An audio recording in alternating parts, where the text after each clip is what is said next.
Zdravím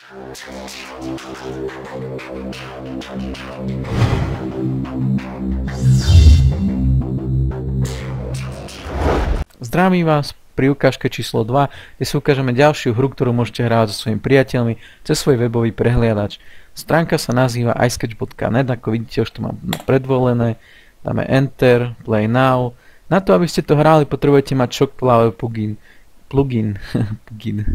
Kliknete na stiahnuť, počkáte chvíľku, Save, už by to malo byť stiahnuté, kliknete, tak, nainštalujete si to, nemusíte sa ničoho obávať, je to rýchle, dáte Next a už to je hotovo. Teraz už dáte F5 obnoviť stránku a už ste tam. Táto hra je celkovo okreslení, že som povedal dvakrát celkovo, nevadí. Táto hra je proste okreslení. Nej môžete hádať po česky, v slovenčine, filmy, hry, proste môžete tam mať toľko vecí, že sa vám až hlava zatočí. Nemusíte sa registrovať, to je na tom úplne najlepšie. Dáte si nejaké meno, dáte logon, počkáte chvíľku a ste tu. Pozrite, máte tu české miestnosti, pripojíme sa do nejakej českej miestnosti a tu máte hore české slovo, ktoré musíte hádať. To vidí samozrejme len ten, čo kreslí. Vy musíte sledovať to, čo kreslí a podľa toho uhadnúť, čo to môže byť. Tak si nájdeme slovenskú miestnosť. Tak, tu máme 9 z 10. Už 8 z 10. Nevadí. Ako vidíte, je tu dosť ľudí, chodí sem do Slovákov aj Čechov hrávať. Je to celkovo zábavná hra.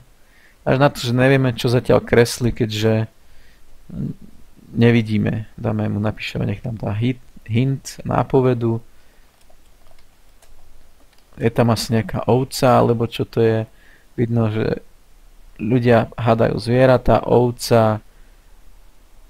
Tak čo to môže byť?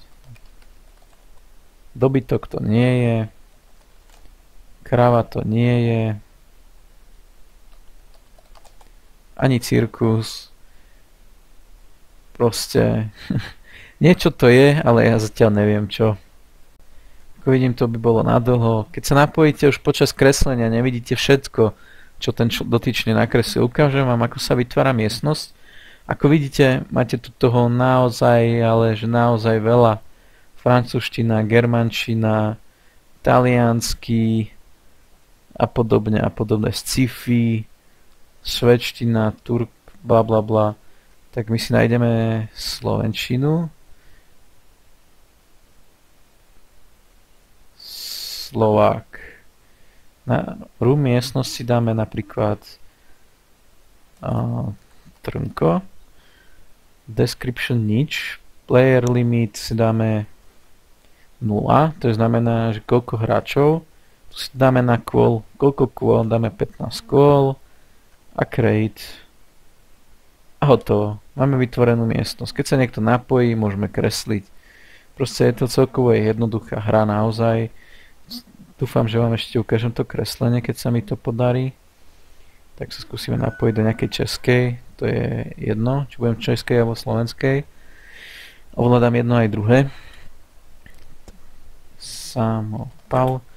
A ukážem vám nejakú výhodu, ktorú máte. Keď kliknete ľavým tlačítkom na myške, tak dáte grid. Wow. Hook. Kiss. A slap. Pretože mu dáte facku. Nevieme, čo tu je nakreslené, ale za chvíľu to bude lepšie. Časomiera uplyne hneď, ak to niekto uhadne. Časomiera samozrejme ubúda rýchlo. Asi to bol to fan. A keď sa skončí kreslenie, niekto už to uhadol alebo celkovo dojde časomiera, tak zvyčajne ukáže, aké slovo to bolo. Takže je to celkovo jednoduché.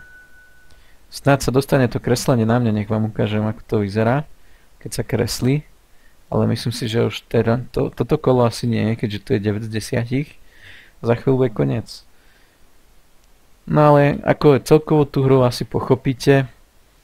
Aj keď som vám neukázal to kreslenie, ale tak vy si to vyskúšate sami, uvidíte to sami. Nesmiete samozrejme do tej hry nikdy písať, musíte len kresliť a tí hráči to môžu uhadnúť. Môžete im dať nápovedu hint, tam budete kresliť, máte tlačítko hint, stlačíte raz, dá im to pod hore, vypíše im to pod čiarkovníky, na koľko písmen to slovo je. Ak stlačíte dvakrát hint, dáte iba prvé písmeno. Stlačíte trikrát hint, dáte dva písmena.